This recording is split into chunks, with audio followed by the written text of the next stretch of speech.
All right, we are live. Good evening, everybody. This is a Kearney Board of Aldermen meeting. Call the meeting to order. Please stand for the Pledge of Allegiance. Pledge allegiance to the flag of the United States of America and to the republic for which it stands, one nation, under God, indivisible, with liberty and justice for all. So, have you had a chance to take roll? I've taken roll. Everyone is present. You have the quorum. Thank you. We'll move on to personal appearances this evening. I think we have a twofer right here, but we have Jason Hoyt, the Kearney and Richmond Council Board President, on the agenda 2 times. First item is for the 2025 Oktoberfest Halloween Blast and Magical Night reporting and expense verification, and then a support request for 2026. Mr. Hoyt, you got the floor. I remember my watering glasses so I can actually see things and stuff. So, good evening, everybody, once again. Feels like I was just here, which I was. But this time I come to talk about the 2025 Kearney events, Kearney events and Kearney and Richmond Council budgets. And then for the ask of, like the mayor said, the 2026 funding for the continuing partnership between the Spark, now Canopy, and the city of Kearney. Once again, I'm here to give a quick rundown of the events and the programming of the Kearney and Richmond Council for 2025. Again, I want to apologize for these numbers coming in so late. Again, I say these should have been here in January or February, and we've had turnover and such there. So we're putting together the best that we possibly can at this time.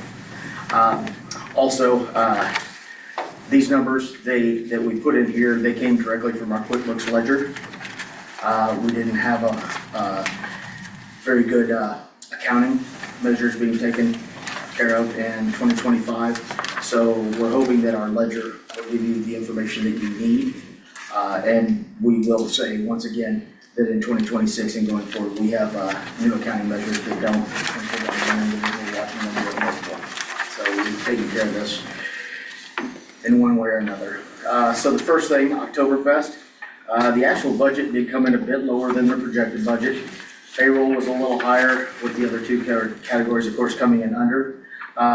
Many of the expenses are common with events such as that.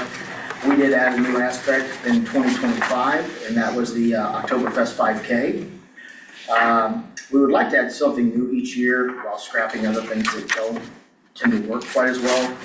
For example, growing the 5K while doing away with the dump tank. Dump tank did not do well for us this year, so it's just a cost we don't need to have. We have been asked for a third band for more entertainment, to take up some of the deck time and everything like that.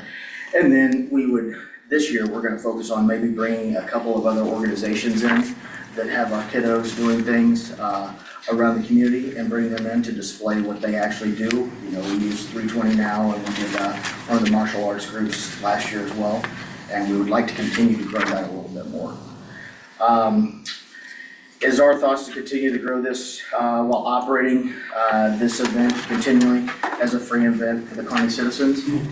We do not want to, in any way, shape, or form, try to charge our Kearney citizens any longer with events such as this, and with the other two that I will be talking about a little bit. I go into it a little bit farther later, but it is our idea of the Kearney and Richmond Council and all the organizations that operate underneath us to actually align ourselves with what the city wants to see us do, instead of a couple of deals here where the city can take part and then a couple of deals there where the city can't and everything like that. We'd rather align ourselves to actually work with the city at all times. So the Oktoberfest budget was as good as we could figure using our QuickBooks ledger.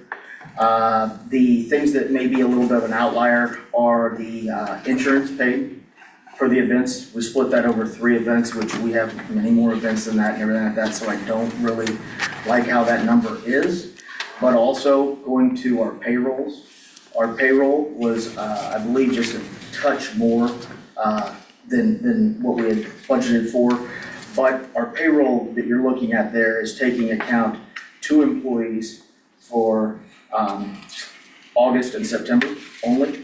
And then we do have a third volunteer/employee that comes in that she works per event only, so her cost is dramatically lower.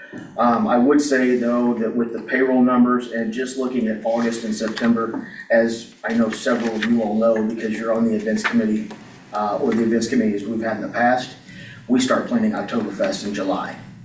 So those payroll numbers can actually be a little less for our executive director and for our full-time employee at the time. So anyway, I believe those numbers are, like I said, as spot on as we can be for this time. And the reason why I say that is because we don't have true receipts. We have ledger entries that are, you know, there's denotations to have it for Oktoberfest or Magical Night or the Halloween Bash. But like I said, we are going off of ledger entries into QuickBooks. We are not going off of individual expenses / receipts. So I do believe those numbers are tied in correctly. I checked the dates. I went through everything on what we actually brought over from our ledgers and everything myself. So I actually feel a little bit more confident with these budgets than I did the last ones we gave you. But if there are any questions, I'd like to move forward to Halloween Bash. Okay. Halloween Bash numbers came in a little lower than expected, and what I mean by Halloween Bash numbers, it's more so the kiddos that actually came out to Halloween Bash. And we chalk it up to two very big deals. A, Halloween was on a Friday. So Halloween Bash was on that Friday. A lot of the older kiddos and such didn't make it to our event because they were already preparing to go out and go trick-or-treating, you know, around their neighborhoods and everything like that. So we did kind of butt heads with that. Plus, we had two other trunk-or-treats in the area going on at the same time, and it just had to do with the fact that Halloween fell on a Friday for the first time in a long time. So we do know our numbers are down a little bit from that.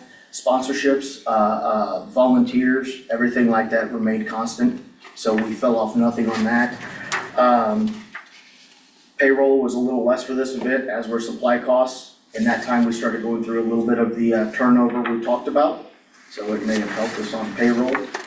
Supply costs were just down a little bit, and I can only attribute that to not spending quite as much on a weekend that we knew was gonna be a little bit difficult to have an event.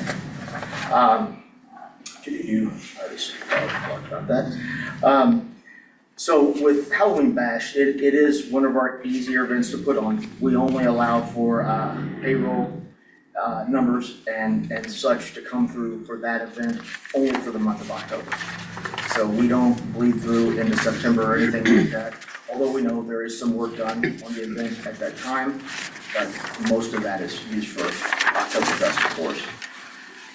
So we do fully expect Halloween Bash to come back to the numbers we've had in the past where kids are lined up around the park and all that good stuff. I just think it was a little down because of the timing this past year. We're treating it as, okay, it was just a down year because of the timing. And we're gonna get to work on it as soon as we possibly can after Oktoberfest. And then I would like to move on to Magical Night. Okay, so Magical Night actually takes on two events in one day. We call it all Magical Night, but it also encapsulates the Pancakes with Santa at the Senior Center. So we kind of pull it all into one, just for the ease of following. As you all might remember, Kearney Magical Night was very down in attendance this year. And that probably was because the weather was the worst we've seen in a long time. And I mean, really with the temperature and everything, I know we all kind of saw that. I said that. Since this case, we saw an increase in payroll, supplies, advertising, and marketing for this one event as we were trying to build it up and everything. And like I said, the event did kind of suffer because of weather. Pancakes with Santa did not. It was well attended. And to be honest with you, Magical Night was well attended also. And the reason why I say that, yeah, the lines weren't as long going into businesses or coming into City Hall or anything like that, but they did still come. The entire evening I stood in City Hall here just to let people in and out instead of having the doors open to see Santa. And for the entire 3 hours, we had kids coming in here nonstop. There wasn't a dead time. Of course, we didn't have the line down the street, but it still worked out well. And then with the small mall, that we do for kids to buy things for their parents and such at reduced prices. It actually went very well, and it was actually in the Spark building, which we have now sold. So we don't have to worry about that expense of leaving that building open or anything like that. And I mean, I would say it was still a good event. Was it as good as the year before? No, I wouldn't say so, because we didn't have the weather that we expected or anything like that to prepare. So, and then part of that, we had to cancel the fireworks and different things like that, which people love to see at that time of year.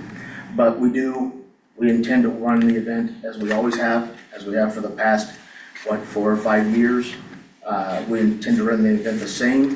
We intend not to blow our budgets out of the water, but we would like to see the event grow as well. So that has to do with our 3 events. With these numbers, you can see the impact of programs during the last year, and these were only 3 of the programs we offer. Like I said, we're redirecting this arm of the Kearney and Richmond Council as well. We want to have events that line up directly with the city's requests. We'll continue to grow each of these events with the additional 3 others that have already been successful, but we would like to continue to grow. With those 3 other events, they're events it was no fault of the city or anything like that. It was actually the Richmond Council's inability to get you funds on time, or to get you budgets on time for those events. I know you guys have seen part of them, and they are growing, and they're very good events. The first one would be the Easter Extravaganza. Not this past year, but the year before was our inaugural one. And at 9 o'clock in the morning, to be completely honest, I was a little worried because it was rainy and cold, and I didn't know if the kids were coming, but by about 9:15, in every direction in that park. And so it was a great event. This last year, we did have to, unfortunately, the bounce houses couldn't be there because the wind speed and everything like that wouldn't allow for us to set them up. In the park, we're not allowed to anchor them down because of, sprinkler heads and things like that. So there's no way to keep those things on the ground if it gets over 20 miles an hour. So that was one thing we had to pull back on, but everything else went as planned. So once again, we have to. Another thing that we've done it in the past, and we had 2 events during the summer. It was called Splash in the Summer. And it was basically a time where different businesses and things like that could sponsor stuff or donate in kind and things like that. And we had it twice a summer, at the end of June and at the end of July is when we've had in the past. And it's always been a free event, kind of a hangout in the park event, and we've had quite a few kiddos at the event and everything like that. But we decided to change it a little bit this year. And of course, we can't ask for funding because it's coming up too quickly from the city or anything like that. So we are funding this out of pocket because we want it to continue and everything. But we're calling it Splash in the Summer for the first one. And then the one at the end of summer, so it will be more of August, will be called the Back to School Bash. And with the Splash in the Summer, I'm not sure what we're gonna do with the Back to School Bash. We're gonna plan it kind of off of what we do with the Back to School Summer. But we're having everything from bounce houses to rock climbing walls to food trucks to face painting. There's all kinds of stuff going on out there. And we're gonna fund this with our own funds or sponsorship dollars. And hopefully next year we'll get our act together and you guys and maybe get to ask for some money on that one too. But so that, or actually both those, Splash in the Summer and Back to School Bash. But okay, now I did state that we're going to try to align all of our events with the city so the city can help us with funding and everything like that. That is except for 2 of our events. 2 of our events have become very popular in Kearney.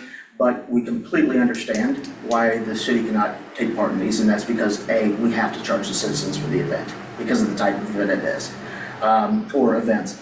One is the Wine and Chocolate Tour, and the other one that we've had the last couple of years, and it keeps growing every year, is the Whiskey Tasting Tour. Now, both of those events will be on us with sponsorship dollars and things like that, and then we will charge the adults that come to those because we understand there won't be any kiddos at those, or at least we hope not. But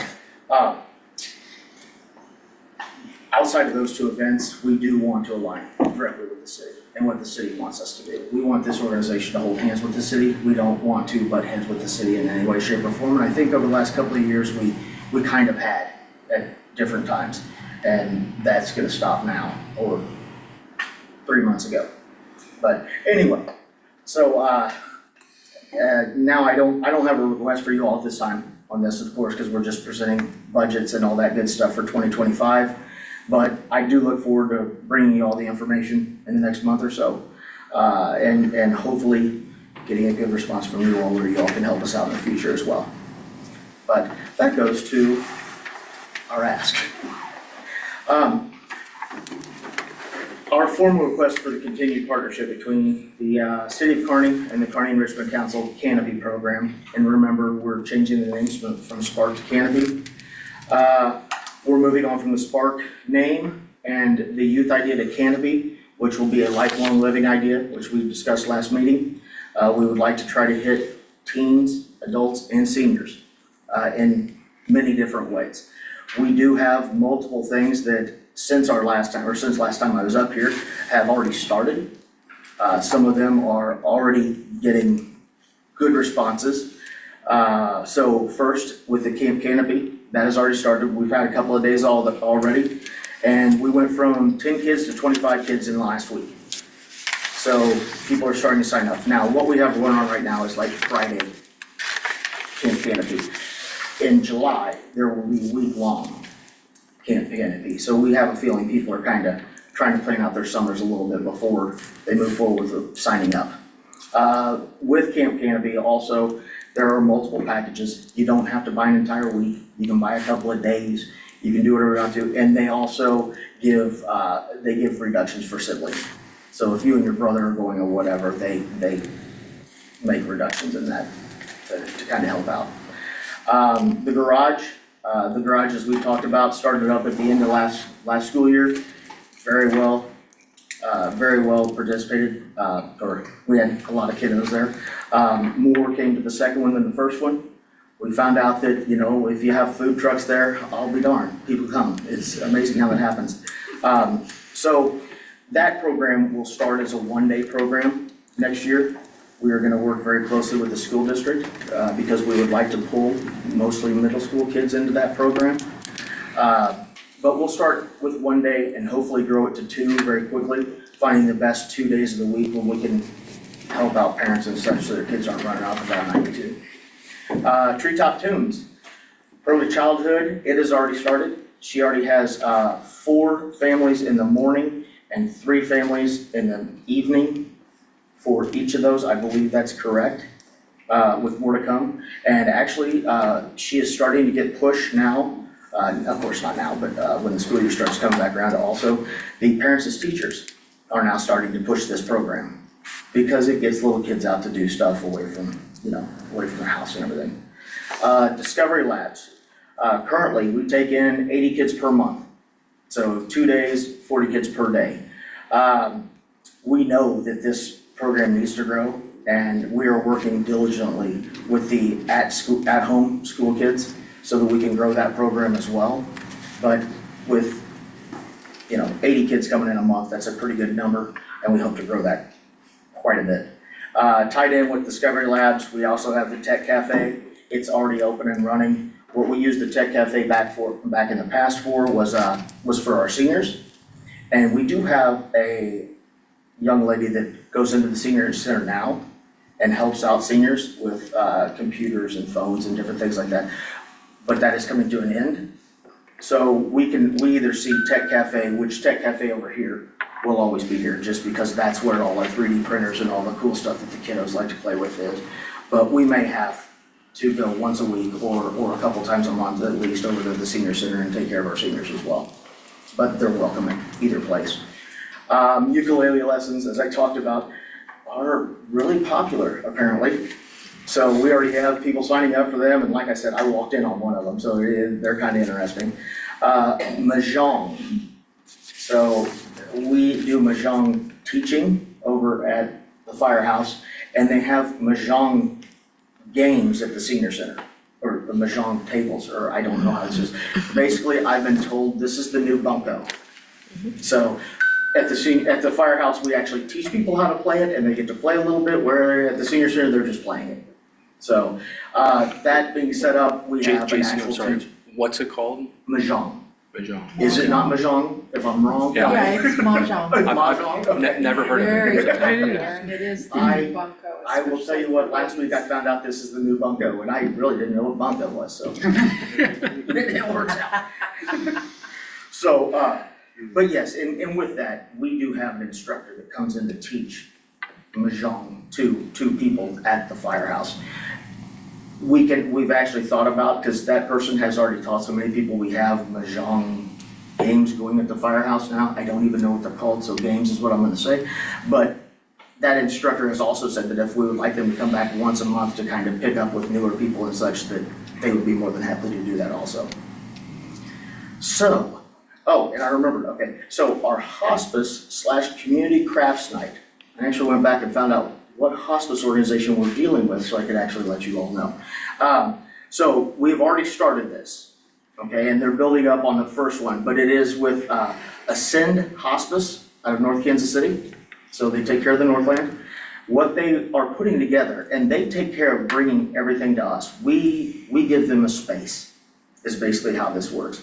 But what they do is they bring everything in, they teach the individuals how to make the craft that they're doing that night. They make that craft, and then they make one extra one to be given to a family or something like that. So it's an outreach program for this Ascend Hospice, and we're hoping to use them, but August, we'll go on that community crafts night and everything, because I think you guys have probably seen some of the stuff that Debbie has already done with painting nights and different things like that. So we would like to step that up a little bit also. And then a new thing that came up, which I had no idea about this, but women's self-defense. We already have been contacted by 2 different instructors that would like to come in and help. Both of them are local to Kearney.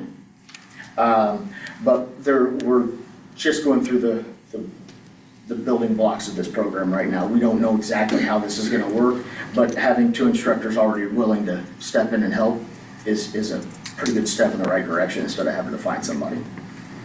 So, again, this couldn't have happened without the direction of Debbie Elwood and Jennifer Faust.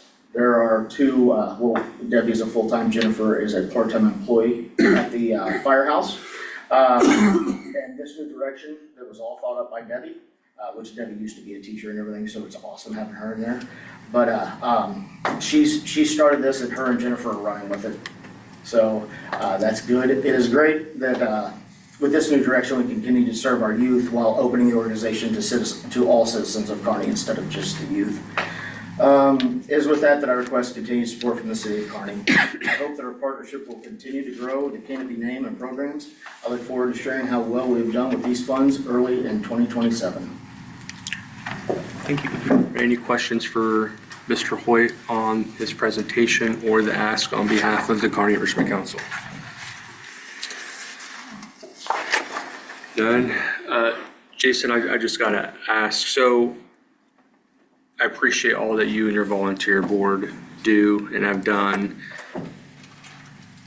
I've served on that board as a volunteer member myself, and I think all of us that have sat on boards and commissions understand the challenges that go into, and responsibilities rather, to fulfilling those roles.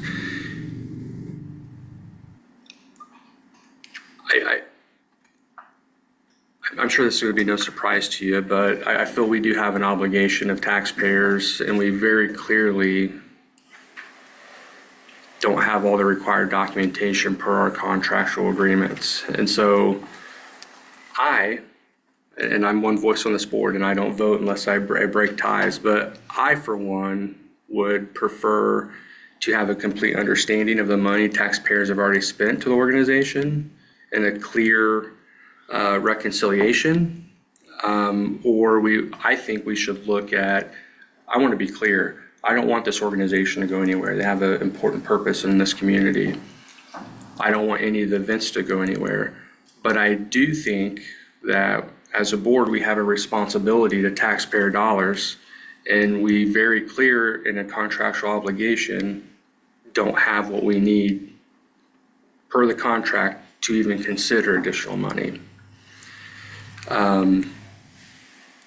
Would the board be willing to encourage staff to continue to work with the Kearney and Richmond Council Board and come up with some solutions, whether it would be the dollar amount that we can't figure out the difference of right now for whatever reason, decrease that out of their funding ask this year. What's the board's thoughts so we can figure out a solution to, I mean, because, and Jason, but I assume you guys expect an answer probably relatively fast. You're probably depending on our funding. Yeah, and let me, which funding are we talking about? Are we talking about the ask, the 30,000 for canopy now?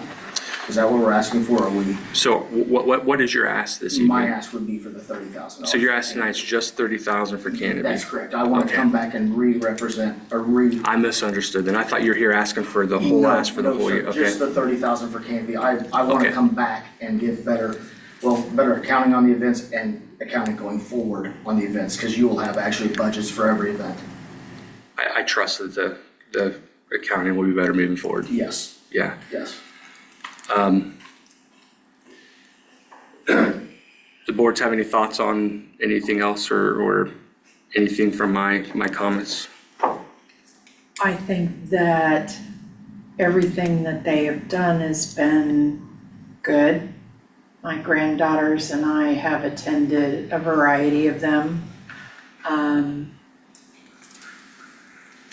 I think that the community counts on the Christmas lighted parade, the Oktoberfest, those things. I think that to have some of the things that we have been doing for some time disappear would be sad. And this canopy program, even though it's a new name, it is still some of the old things that have been around that were part of the Spark Academy. So I would like to see us figure out some way to move forward for our community with this. I guess, to piggyback off of what Alderman Spencer says, the Magical Nights, it's been a staple of Kearney for the last 5 years, 6 years, whatever. And I think it's been an area of community pride. We've always brought in a large amount of people to Kearney. And granted, the weather this last year was not conducive to a big parade. I think this started in 2020 because we had the reverse parade. Eat a rat. Yes, Yeah. reverse parade. Yeah. So, these events, yes, they bring people into town. They spend tax dollars. The lack of reporting, I understand that's not totally this board's fault. But we do have a duty to the public, to be able to document the funds that we do give. And so that's the struggle that, it's unfortunate that what has happened in the past has happened. But nevertheless, we do have a duty sitting on this board to be good stewards of public funds. Absolutely. And so, my kids have all grown and moved out of the community, so I don't have a whole lot of experience with Spark or now Canopy. They sound intriguing, but I'm glad somebody else is doing it and not me, so. My son loved to hit Kurt Hamilton with water balloons during the summer camps and stuff, so Okay. yes. Alderman Holt? Well, I feel for this board because in the past two administrations that they've had, keeping receipts, doing their due diligence with paperwork has not been a strong suit of theirs.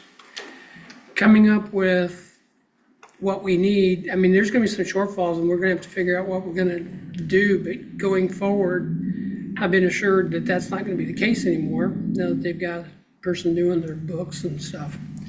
I don't wanna see, I would prefer not to see anything get taken away. I like the Oktoberfest, Magical Nights, all that, but we also, and I agree, there's gotta be accountability, but also, I don't know what happens if they're, because it was so poorly done, can they produce what we're asking? That's my fear. Because I don't know that they can. Because it's a mess over there, or it was. I don't know what it is now, but it was. I know that by the way that the past administration presented themselves as a board was wishy-washy, so I can imagine the paperwork was the same. So I want to move forward, but I don't know what to do about the past, you know what I'm saying? Alderman Keene? Past is the past. We have a lot of new board. Obviously, this was presented a whole lot better. None of us want any of this to go away. Nope. We want it to get better. And obviously, it's all on the right track to be better. Is it too much to ask to do and for you to do an ask per event? No, and that's what we'll be doing.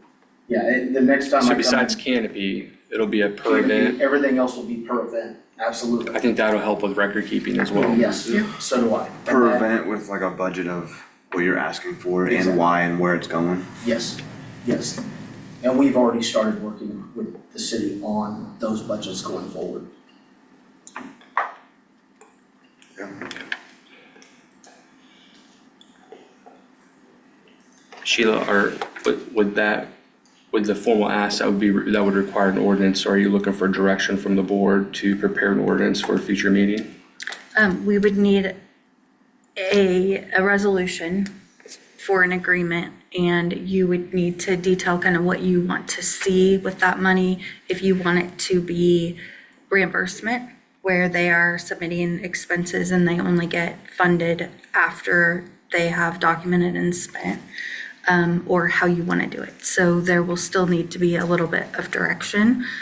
And the city was funding the before and after, or the after school program. And so you might need some discussion about which of these canopy events are fulfilling a municipal purpose and which might be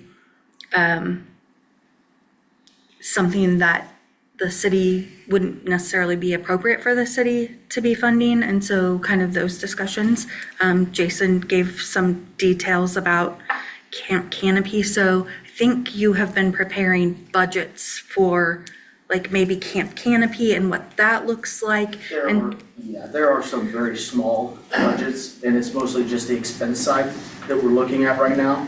Of course, for Camp Canopy, the ones going forward, the other things that we're going to work on will have a per event type thing just for the board, for our board to actually see and make sure that we're staying within our budgets that we need to.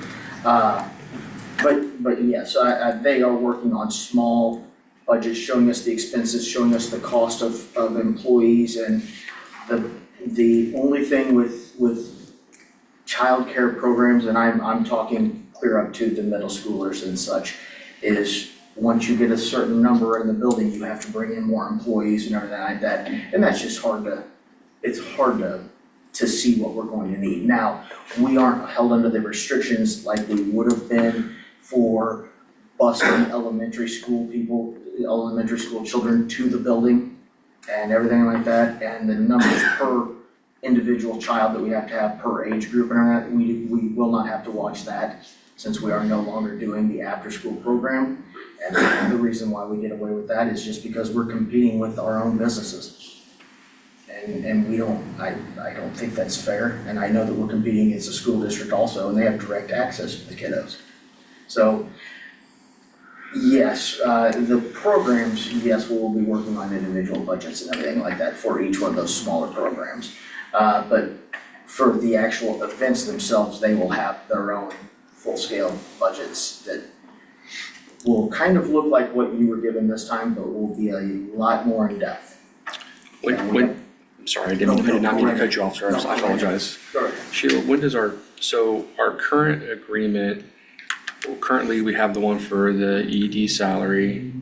And so this canopy ask will be replacing essentially part of the Spark funding mechanism we currently have? There was an Because agreement Spark's for still last away. year's Spark Yeah. for $30,000, and so that would be canopy. Right. And the event budgets, they replaced They won't the be. salary agreement. Yes. So they're, There's no longer a formal agreement just for the ED salary? exactly. Correct. Yes, yes. But then we do understand that even though that was like a blanket type thing and, oh, you gave us 80 grand and that was great, or whatever it may have been at that time. Yes, we understand we have to be good stewards with the citizens' money also. And that's why in this idea, we're going more to an event focused, which I know you guys want also. I'm not talking out of context, but more event focused so that we can show exactly what we did for that event, especially with these bigger and Oktoberfest. I mean, that's the monster in this one is Oktoberfest. Jason, can I read the Sure. events that you highlighted for Camp Canopy? So we have, obviously for camp, the Friday only in June, the week long in July. You mentioned the garage program. The Bunko version, I'm gonna admit that card game, Mahjong. Hospice craft nights, women's self-defense, youth and let's see here, Discovery Labs, Tech Cafe, ukulele lessons. Is there anything that we're missing or the board would miss? Well, there's a couple of other things that happened for us, and this year was actually the first year that it was actually tied in with the school district and everything. But they are now, the elementary schools are now, one of their trip days or whatever they call them, I don't know, for all the kids to go out. They go over to the fun farm and do that for a day. And now they come into our building, into the firehouse, and I think, I may be wrong, it may be 2, I think it was 3. They have 3 stations to do a different STEM activity. And then the 4th station, that station they get to play out in Lions Park and everything. cool. And it's just a field trip, I'm sorry, but that brought in 70 kids in one day. You know, and that's something that just started, but we really want to hold hands with the school district and see if we can't grow things like that they would like for us to do also. And we do have the assistant superintendent of schools sits on our board. I will tell you, Jason, from Mr. Board President, I'm sorry. I will tell you, from my perspective, I appreciate that the board is, the pivot that your organization has made rather, when you look back at our original agreements with the Kearney Enrichment Council, you know, the city was funding, you know, senior activities, youth activities, after-school activities, you know, and community events. And I just appreciate it. It makes it easier for us to continue to fund and support you guys when we can work with you and work together and continue these events. If there's no other questions or feedback from the board, I think what we need now is, I think the board can continue to give our administrator and staff some feedback. And then, when's your next board meeting? End of this month. End of this month? Yeah, so. Yeah, so we won't have a meeting again until July. Goodness, sorry. But I think that should give us plenty of time to have information prepared for a formal board consideration vote for our July 6th meeting. Would that be a problem for your I don't organization? believe so, no. Okay, I don't believe so. let's plan on that, sir. Okay. If there's no other questions for Mr. Hoyt. Thank you for being here. Thank you. Yeah. We'll move on to open public comments. Is there any member of the city of Kearney that would wish to address their elected officials this evening? We move on to the consent agenda. Does the board have any questions or items of discussion on the consent agenda this evening? Seeing none, if we can entertain a motion to approve the consent agenda as presented. I make a motion to approve as presented. I'll second. All in favor? Aye. Opposed? Consent agenda is approved. We'll move on to ordinances this evening. The first item is an ordinance determining and declaring the necessity of acquiring for public use certain easements and right-of-way and real property for public involvements associated with the establishment and construction of the 19th Street Complete Street Project. Shelley? Thank you, Mayor and members of the board. So this ordinance is just a formal declaration for the public necessity that allows the city to acquire the easements and the right-of-ways needed for the 19th Street Complete Project. This is standard but essential step for the project of this type. Approval of this ordinance authorizes city staff to begin property acquisition process with the affected property owners along the corridors. Approval will allow the project to remain on schedule with construction currently anticipated to begin in 2028. At this time, staff does recommend the approval of the ordinance. Thank you for that report, Shelley. Anybody on the board have any questions or items of discussion on the proposed ordinance? Seeing none, if we could read the proposed ordinance on the first reading by title only, please. An ordinance determining and declaring the necessity of acquiring for public use certain easements and right-of-way and real property for public improvements associated with the establishment and construction of the 19th Street Complete Street Project. Move to approve on the first reading. I'll second. All in favor? Aye. Opposed? Second reading by title only. An ordinance determining and declaring the necessity of acquiring for public use certain easements and right-of-way and real property for public improvements associated with the establishment and construction of the 19th Street Complete Street Project. I'll make a motion on the second read. I'll second that. Poll the board, please. Alderman King. Aye. Alderman Holt. Aye. Alderwoman Spencer. Aye. Alderman Lehman. Aye. The vote is unanimous and the ordinance is approved on the second reading. Next item this evening is a motion approving bill number 35, 2026, presented by Shelley Daniel, our Public Works Director. An ordinance amending the municipal code by adding chapter 236 pertaining to erosion settlement control and chapter 237 pertaining to illicit discharge and connection. Shelley? Thank you again. This ordinance updates the municipal code to add these two new chapters to address erosion and sediment control and illicit discharge and connection.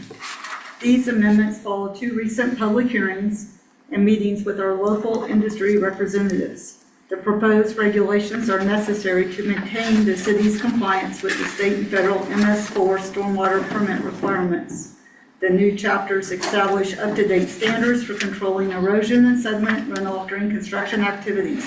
They also provide the city with regulatory authority needed to prevent illegal discharges and unauthorized connections to the storm sewer system. If approved, staff will host an educational session for local builders and contractors later this month to review the new requirements and answer questions regarding compliance. At this time, staff recommends approval of this ordinance. Thank you, Shelley. Before, I want to mention a few things. Want to give a sincere thank you to our staff, our Planning and Zoning Commission, and our elected officials here this evening, as well as many developers, residents, builders who took the time to bring forward some concerns and ideas. I'm extremely proud of the fact that staff met with every builder, every developer, every resident that wished to visit with them. And before we got the final document this evening to consider, staff worked with all those people and found some common ground and made some changes to the proposed ordinance. One thing I will mention too before we put into a vote is I did have a call late this evening about a concern with chapter 236030 specifically of the ordinance, that it did, what if I have a garden that's over an acre?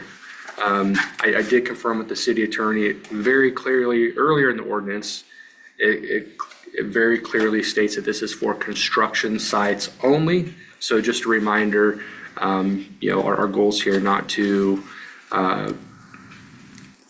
consider a garden or anything like that, or a nursery or anything as a construction site. So with that being said, if there's no questions, no other items of discussion on the proposed ordinance, if we could read the proposed ordinance first reading by title only, please.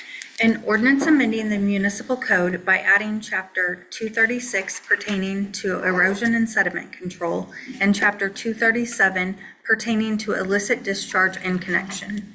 Move to approve on first reading. I'll second that. All in favor? Aye. Opposed? Second reading by title only, please. An ordinance amending the municipal code by adding chapter 236 pertaining to erosion and sediment control and chapter 237 pertaining to illicit discharge and connection. Make a motion on second reading. I'll second. Pull the board. Alderman Holt, Aye. Alderwoman Spencer, Aye. Alderman Lehman, Aye. Alderman King. Aye. Vote is unanimous and the ordinance is approved. We have no resolutions this evening, and we have one item for review and presentation. It is the Shelley Daniels Show. Thank you again. So tonight, we are joined with Matt Say, our project manager from HDR, who will be presenting the Kearney wastewater facility plan. With that, I'm going to go ahead and hand it over to Matt to start. Brian will put it up. Have your clicker. So this is my first time here. It's great to see you guys. Greetings. Welcome. Shelley said, I'm going to present the Kearney wastewater facility plan. We provided a draft facility plan to the city recently. Next step is to submit it to Missouri Department of Natural Resources for review and approval. I'm going to go through tonight. Where do I hang this? Right there. I tested it You before. did test it. Just the right left arrows, right? As far as I know. Maybe I have a magic touch, I'm not sure. Probably not, but maybe.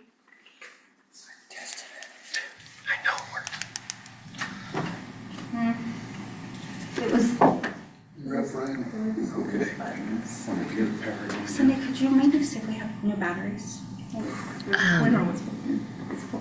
It's like a. I just replaced them. Well, There aren't Ryan, that many slides. Would you mind flipping? Sure. Okay. You tell me when. We can go to the next slide. Thanks for the pivot. Yes. So an overview, I'm gonna, and this is going to be a general overview of the improvements. I'm not gonna dive deep into technical details unless any of you want to. I'm prepared to, but I plan to give a general overview. I don't expect you guys to be experts. I don't want to on dive wastewater. deep into anything with pictures of life that's on the screen, actually, so go ahead. That's how it was. So I'll provide an overview of the projected population growth, flows and loadings, the alternatives that we evaluated, our recommendations, and then at the end, the estimated project cost and the schedule. So the projected population, we looked at the past population growth for the city of Kearney. For the last 10 or 15 years, it's been about 2.25%. We reviewed the comprehensive plan that was put together in 2016. The city of Kearney looked at 3 different growths for consideration. They decided to move forward with, I believe it's 2.75% of what the comprehensive plan was based on. We have a 30-year planning period for the facility plan. It's 30 years is a long time to predict population growth. We took a slightly more conservative approach than the comprehensive plan. We went with a 3% annual growth rate for our projections. And so that resulted in, as you can see here, in 2055, the end of the 30-year planning period, a projected flow of 2.23 million gallons per day. It matches up well with the existing plant, has a capacity for average design flows of 1.125 million gallons per day. So that is a doubling of the capacity of the plant, will get you to that 30-year design point of the 2.23. The need for this project, as you can see in 2025, the current average flows are 0.92 million gallons per day. And a best practices is that when you hit 80% actual flows, 80% of your plant's design capacity, that's the trigger point for going into planning and design for the next capacity improvements. So you guys are at that point. That's the trigger point, which is starting the planning process for the next improvements. In addition to that, there's regulatory requirements. So this shows your current limits. The Missouri Department of Natural Resources issues a discharge permit to the Kearney wastewater treatment facility. That discharge permit sets what can be discharged to the receiving stream. So it basically defines the level of treatment that needs to be provided to the wastewater before it's discharged to the stream. So this slide provides the current discharge limits and then the potential future limits. And as you can see, they become more stringent. That's pretty typical. Technology advances. You guys can have greater treatment. The permits fall in line, become more stringent over time. The last two rows show nutrient removal. Currently, the plant just monitors nutrients. In the future, there will be limits. The improvements take that into account as well. So we are planning for nitrogen and phosphorus removal with the improvements. Is that a DNR requirement? Yes, yes.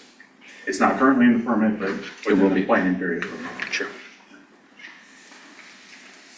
So the existing facility is the collection system, which that's exactly what it sounds like. It's a wastewater collection system that conveys all the flow from houses, industries, commercial areas. It conveys all the flow down to the wastewater treatment plant. Lift stations, those are just pump stations for if the topography doesn't allow gravity flow. I mean, ideally, you want to get it all the way by gravity. It's reliable, it's free. But topography doesn't always allow, so you do have to have pump stations. You guys have 5 pump stations in your system to pump over hills or areas that you can't put in gravity sewer, and that's what the force mains are. Those are the lines coming from the pump stations. And typically those discharge somewhat into gravity sewers once they can be conveyed back gravity to the wastewater treatment facility. So your existing wastewater plant is what's called a conventional activated sludge process is what the treatment process is. It's pretty common for municipal plants across the country. We are recommending an intensified process, and we'll get into that in a later slide, but it's due to the footprint that's available at the plant. If you were to expand the existing process, it would just take too much additional volume to double the capacity. So there's a number of alternatives that are required to be evaluated. That's the top 3 bullets. With the funding that we are lining up for this project, it's Clean Water State Revolving Funds. We have to look at a no action alternative, no discharge alternative, and a regionalization alternative. Those were evaluated, they weren't feasible. The no action alternative, you guys are at the flow point where you need an increase in capacity. You're gonna have future more stringent regulatory requirements that require improvements as well. So no action wasn't a feasible alternative. No discharge would require a large acreage to irrigate in lieu of discharging to the stream. We determined how many acres that would take. It's not economically feasible. Regionalization felt the same way. It's you guys, the available wastewater plants to Kearney would be pumping into Liberty or Excelsior Springs. It's not economically feasible to do that, so those alternatives were determined not economically feasible. We'll go into further slides, the individual processes of the plant. We evaluated alternatives for those as well to make sure that we're recommending the best improvements for the plant. And the last bullet there is for solids process, which we'll get into that as well later. So secondary treatment, this is really the heart of the biological process. We looked at 4 processes, 2 were eliminated fairly quickly. The wastewater treatment facility in Kearney receives discharge lime waste from the water treatment plant. So that results in some high solids content in the influent wastewater to the wastewater plant. The 2 of the intensification processes that we evaluated just don't deal well with the high solids content, and they also required a large increase in the volume at the plant. So there were multiple reasons that 2 of them were eliminated early, and we were left with the membrane bioreactor system and the moving bed biofilm reactor as potential alternatives for the plant. We put together capital costs for both of those, as well as annual O&M costs, and we use those to develop the net present value for each alternative. As you can see, the moving bed biofilm reactor came out on top. It's about $7 million less on the net present value. A couple of other reasons that was more attractive is a simpler process. The membrane bioreactor system would require finer screening. It would require excess flow holding because it doesn't handle peak to average flows as well as the MBBR process. The MBBR, you can handle a 4-to-1 peak to average flow ratio, where the MBR is only 2-to-1. So anything above that doubling of flow when you get a wet weather event, that's when the flows really increase. You'd have to store it on site. It's just more complex. So MBBR turned out to be a simpler process and it's less expensive. That's what we recommend to move forward with. On the UV disinfection, the design life of the UV disinfection system is best practices is 15 to 20 years. The system that's currently in place at the plant is approaching the 15-year mark. By the time you get through construction, design and construction, to the point where it's recommended to replace the system. That being the case, we looked at replacing the existing system in kind or going with what's called a non-contact UV system. There's some advantages to the non-contact UV system. I already mentioned the lime waste that comes from the water treatment plant. It fouls the bulbs on the existing system. The existing system, each bulb is in its own sleeve. Wastewater flows past it, and it. Yeah, because right now the bulbs are submerged and it passes through the bulbs, right? Correct. The bulbs are in sleeves, but the sleeves are getting fouled. They're getting some lime residual on them. And you've got submerged electronics too, so the system lives a pretty hard life. But the existing system also requires a downstream level control, which also weighs into the options here because the downstream level control, the weir elevation, is below the 100-year flood elevation. So if we stayed with the existing system, we need an effluent pump station, where the non-contact UV system does not require the downstream level control. So not only is it better suited for the higher solids, you also don't need an effluent pump station. So it was the recommended alternative with the improvements. So would that process stay in the current Headworks building? It's actually a standalone facility. Your existing UV facility would be repurposed to a chemical feed building. You're going to need that for phosphorus removal anyway, and a new UV facility would be constructed. So instead of constructing a new chemical feed facility, you construct a new UV facility and repurpose your existing UV facility. You read my mind because that facility is only about 5 years old, so I was just curious. Yeah, it would be reused, and it would. It's the right size footprint. It would serve well as a chemical feed building. But yeah, the hydraulics of the plant are really what drive the need for. If we change UV technology, that's what drives the need for a new facility. It just doesn't meet channel requirements and hydraulic profile. So the collection system, the improvements there consist of reducing inflow and infiltration. That is. I guess the simplest way to describe it, there's two systems. You've got your stormwater collection system and your sanitary sewer collection system. The two are not supposed to be combined. But the inflow part of inflow and infiltration are direct connections to your sanitary sewer system that shouldn't be there. That could be downspouts from people's houses, foundation drains, or direct connections from the storm sewer system. That's the inflow part. The infiltration part is defects in your sanitary sewer system, leaking pipes, leaking manholes, anywhere where groundwater gets into the system. So those are the two parts of the inflow and infiltration. The improvements are to address those. So any illicit connections, if you guys do find downspouts or anything, those will be removed, of course. But then the bigger thing is the defects in the system. So if there's pipes that are leaking, manholes that are leaking, there's lining systems that could be put in place to seal those up, tighten the system up. As you tighten that up and you keep the groundwater out, you don't have as high of treatment needs, high of capacity needs at the wastewater plant because you're not conveying flow that doesn't need to be treated. So that's really the driver for those improvements. You've already done phase one of this where you're inspecting the system and identifying needs. What's proposed with these improvements is to continue that plan and to address the areas of the system where it's needed. Wastewater facility improvements. This slide shows site improvements highlighting in orange and green are asphalt and concrete. This is just the site improvements at the plant. We recommend access and security improvements, which consist of electronic front gate with key card access, a camera. The asphalt and concrete will be around any new facilities. That will be to meet city codes. That's a requirement of city codes. The site fencing, of course, the site needs to be secure, so it will be extended around any new facilities as well. Oh, and it also shows a second generator. That is a MDNR requirement. There has to be redundant power for wastewater treatment facilities. They are critical facilities, so if the power feed line goes down, you have to have generation backup for it. The influent pump station and headworks, this is what you just mentioned a minute ago, the first structure, this is where the flow comes into the plant.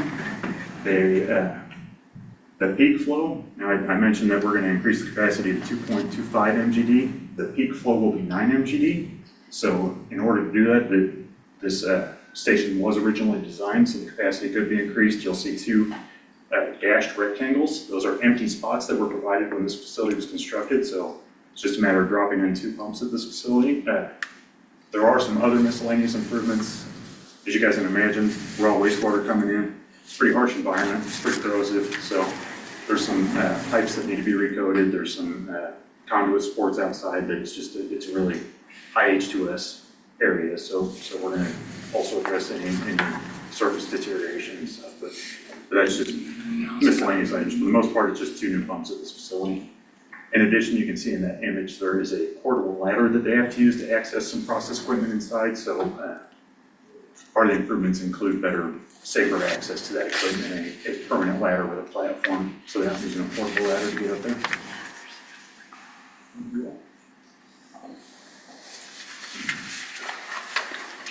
This is the heart of the secondary treatment process. So this is the biological process. Currently, it's the conventional activated sludge process that I mentioned.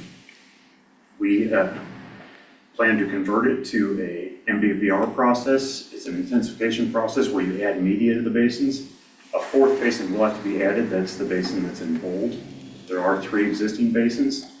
This process, though, if you double the capacity using the current process, you need double the basins. So this gets away with just adding 1 additional basin. There isn't a lot of room for expansion at the site. The site's pretty built out and it's surrounded by floodway. So you're pretty limited on what you can do there. That's what's really driving going with an intensification process like MBVR. For the 4 basins, we'd have to add splitter structures upstream and downstream. That is just to do exactly what it sounds like. Flow comes in, splits it evenly in 4 directions to each of the 4 basins. And then on the downstream side, takes the flow, combines it, and then splits it evenly to the 2 clarifiers where the solids are settled out. All the equipment's getting replaced, and yeah, it's fine to go ahead, but it's basically a full replacement of all the existing equipment, new blowers, and it'll be a new process. There are some changes to the existing process as far as return activated sludge, but for the most part, it's still a activated sludge process, just in the intensification of media. UV disinfection and chemical feed, we did touch on this.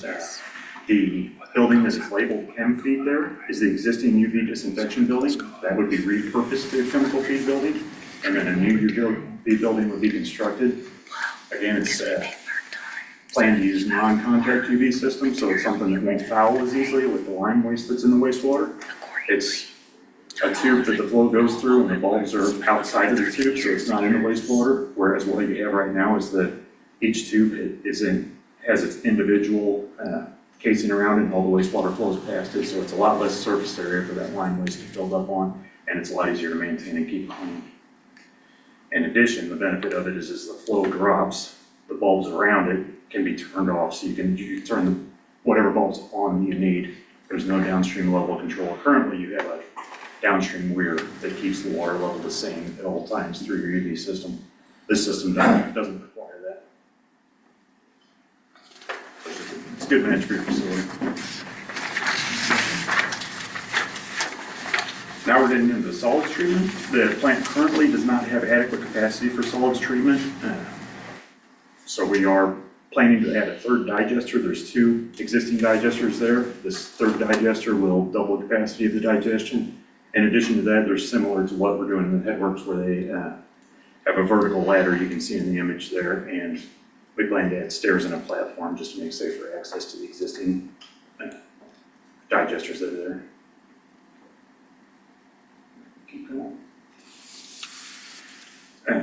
Sludge dewatering, I mentioned on the previous slide, there's not enough capacity, so we also need to increase the capacity of the sludge dewatering. So we plan to add a new facility for you can see it labeled as cake storage area there. Sticking with the same style of equipment, using the same technology as currently is used at the plant because it operates well, the staff's familiar with it. Just plan on adding 2 new rotary fan presses instead of the smaller capacity single unit they currently have. And then the current sludge dewatering facility will be repurposed to administration area and electrical room.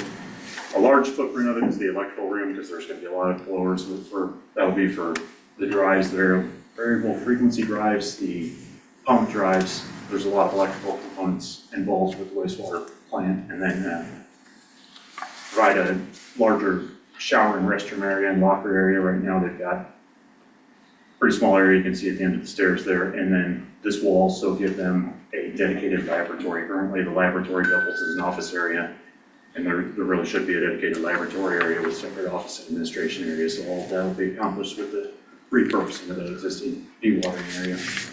The new cake storage will be a pre-engineered metal building on slab. So it's not a complicated building, it's mostly just to house dewatering equipment. There'll be conveyors in there so that there's the flexibility to convey those solids over and just discharge them into dumpsters, or they can discharge them into that concrete pad that's shown in green there. A hauler can pull up and the conveyors can discharge directly to the hauler. If I could, so right now, that storage area is right about somewhere back here in the current facility, correct? Correct. Because our walking trail goes like right here. So is the proposed plan going to, like, is this the existing fence and we're gonna go on the other side of the fence in front of that green area by the trail? I guess I'm just concerned about, Well, some feedback. we have several hundred walkers that go by this facility today, and I don't know if storing waste right there makes sense. Well, and that's a good comment. We actually got some feedback. We reviewed this with Shelley, and I'm not sure you discussed it, but I know some of the feedback we got was we need to add a buffer area north of that fence line. So there will be an active consist of trees, pines, just a buffer area to provide screening between the wastewater treatment plant and that walking trail. Shelley, so are we growing outside of the current fencing footprint with the plan? On the north side, it looks like we are to the south a little bit, maybe to the southeast. My directions. We're expanding the footprint of the existing plant. We're staying within the property line, if that answers your question. Yeah, like, so our fence isn't moving to the north, It will. but it's not affecting the trail. No, it's not. It's staying within the wastewater treatment facility property, but it is Getting closer to the trail. correct. Okay. Yes.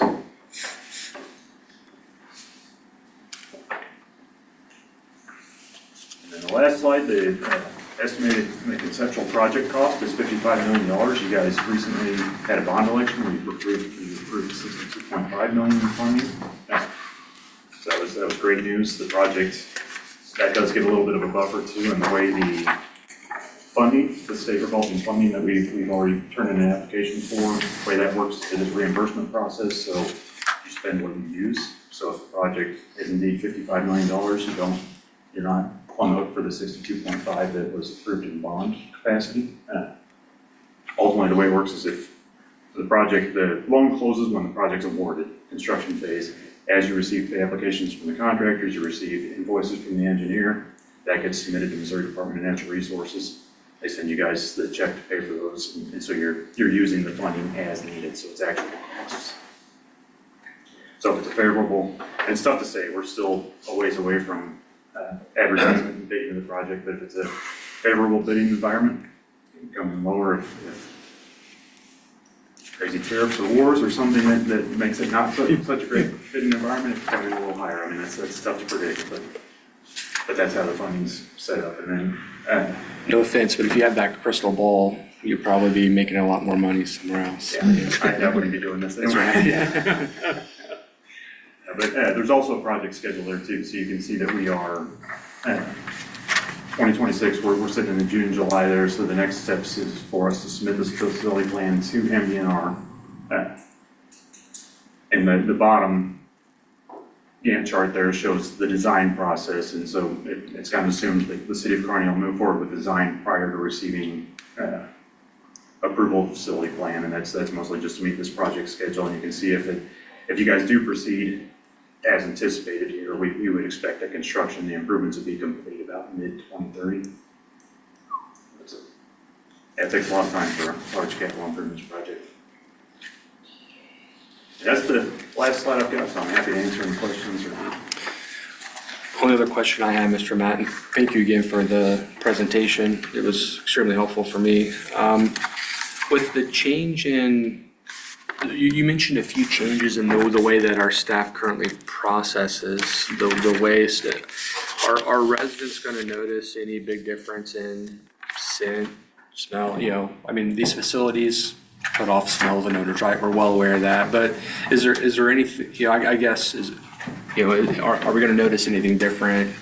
Our neighbors down there or anybody that's enjoying our walking trails are going to notice anything different? No, that's a great question. The facilities that create the greatest odors are where we're doing the least amount of improvements to. It's the headworks, your screening and grit removal. Okay.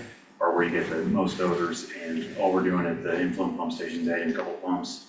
Your headworks facility isn't very old and it doesn't need any improvements. We already have the capacity you need. So the existing processes there aren't going to change. Perfect. So if you aren't getting over complaints now, you shouldn't get them in the future, but that's usually where you get the worst odors. All right. Thank you kindly. Any other questions from the board? Thanks again for being here. Appreciate you. Thank you. We will move on to city administrator's report because I have nothing under mayor's communications. The only thing I want to mention is that we did get notified from DNR that we are on the draft intended use plan. Hopefully that will be finalized later in the summer. And so that's really good news. That's the first step, the second step after voter approval of making sure that we are able to proceed with the SRF loan program. So that was really good news. Also, just a reminder, on Thursdays at Lions Park, Market at the Park from 4 to 7 p.m. And Cleats and Beats is on Friday, beginning at 11 a.m. at Jesse James Park. There will be the soccer match, and then followed by a concert. So we hope everyone, and the weather forecast is amazing. So we hope to see a lot of people. Awesome. We'll move on to Alderman discussion. Alderman King. Nothing. Alderman Holt. Nothing. Alderman Lehman. I have nothing. Alderman Spencer. Nothing. All right, well, we do have an executive session noticed up this evening, a closed session per RSMO 610-021 subsection 1 for legal actions or litigation involving a public governmental body and any confidential or privileged communications between a public governmental body and its representatives and its attorneys, and RSMO 610-021 subsection 12 to discuss matters pertaining to negotiated contracts. And a reminder, our meeting will be adjourned from the closed session.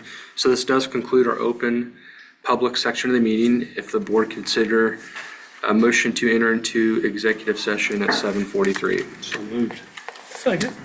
Roll call vote, please. Alderwoman Spencer, Aye. Alderman Lehman, Aye. Alderman King, Aye. Alderman Holt. Aye. Everybody have a good evening. Thank you for being here.